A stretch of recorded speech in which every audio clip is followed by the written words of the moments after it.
अस्सलामुअलैकुम dears, welcome to my channel MCQs with ZA। आज federal public service commission का botany lecturer का paper हल करते हैं जो कि 2011 में कंडक्ट किया गया था। तो आइए शुरू करते हैं। सबसे पहला जो MCQs है वो कहता है reduction takes place in dash stage of meiosis, यानी मियासिस की वो कौन सी स्टेज होती है जिसमें रिडक्शन डिवीज़न टेक्स प्लेस करती है, तो वो है एनाफेज 1। इसमें ऑप्शन नंबर बी करेक्ट है। सेकेंड MCQs है group of young cells which are capable of active cell division is called, यानी वो ग्रुप ऑफ यंग सेल्स जो हर वक्त या कैपेबल हो डिवीज़न की, तो वो है मेरिस्टेमेटिक सेल्स हैं या meristematic tissue. Option number A correct है। थर्ड है genetic basis of ABO blood group system was explained bye, तो इसको लैंड स्टेनियर ने सबसे एक्सप्लेन किया था। ऑप्शन नंबर ए करेक्ट है।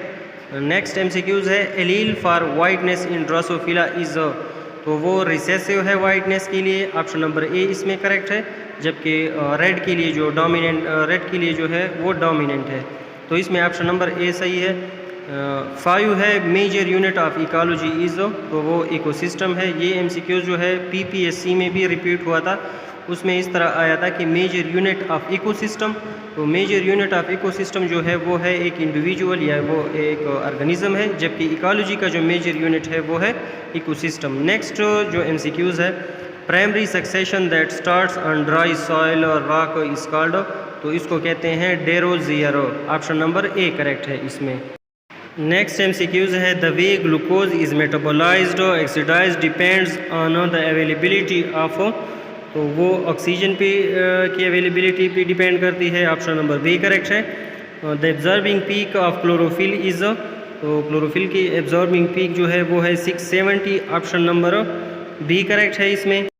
MCQs नंबर 9 है, कहता है कि light can work in photosynthesis only when it is absorbed, यानी जब लाइट एब्जॉर्ब होगी तभी ये फोटोसिंथेसिस में हेल्प करेगी। ऑप्शन नंबर ए करेक्ट है।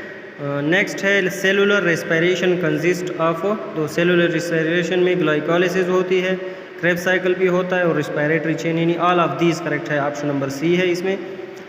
नेक्स्ट है the chemical waste from industry are called as, तो इंडस्ट्री का जो केमिकल वेस्ट है उसको हैजर्ड्स वेस्ट कहते हैं। इसमें ऑप्शन नंबर डी जो है नन ऑफ दीज करेक्ट है। नेक्स्ट MCQs है all those chromosomes other than sex chromosomes are called as, तो उनको कहते हैं ऑटोसोम्स। ऑप्शन नंबर ए इसमें करेक्ट है।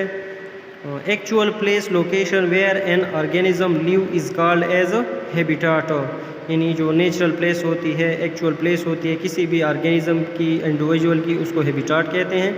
ऑप्शन नंबर ए करेक्ट है। In roots and stem having secondary growth, the epidermis is replaced by a protective layer called, तो उसको कहते हैं पेरिडर्म, यानी जब वो सेकेंडरी ग्रोथ होती है डाइकॉट प्लांट्स में, तो एपिडर्मिस जो होता है वो रिप्लेस हो जाता है एक नई लेयर से, उसको कहते हैं पेरिडर्म। 15 है the stomata with 2 large and 1 small subsidiary cells surrounding stoma is called, तो उसको कहते हैं एन आइसोसाइटिक, यानी वो स्टोमेटा जिसमें 2 लार्ज सेल हों और एक स्मॉल सब्सिडरी सेल हो। ऑप्शन नंबर बी करेक्ट है। नेक्स्ट है vacuoles are filled with watery fluid called as a cell sap, यानी वैक्यूल जो है उसमें जो लिक्विड होता है, फ्लूइड होता है, उसको सेल सैप कहते हैं। ऑप्शन नंबर ए करेक्ट है। The chromosomes arrange themselves on the equator of spindle fibres during, तो ये मेटाफेज के दौरान जो इक्वेटोरियल प्लेट पर अरेंज होते हैं जिसे मेटाफेज प्लेट कहते हैं। ऑप्शन नंबर ए करेक्ट है। The event that gives rise to the heritable alteration in the genotype is termed as, तो म्यूटेशन है जिसकी वजह से जब कोई चेंज आती है और नया जो जीनोटाइप होता है वो फिर चेंज होता है।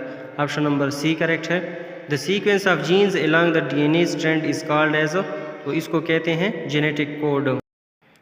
लास्ट MCQ जो है chemicals use to destroy animals pest are, तो उनको कहते हैं पेस्टिसाइड्स। यहाँ तक था FPSC का जो बॉटनी का MCQs पोर्शन था, क्योंकि पहले जो पेपर्स होते थे कमीशन के FPSC के थ्रू उसमें फिर थ्योरी के क्वेश्चन भी होते थे, लेकिन आजकल सारे जो हैं MCQs टाइप पेपर होता है। तो इंशाल्लाह फिर नेक्स्ट जो पेपर्स हैं FPSC के उनको हल करेंगे। तब तक के लिए अल्लाह हाफ़िज़।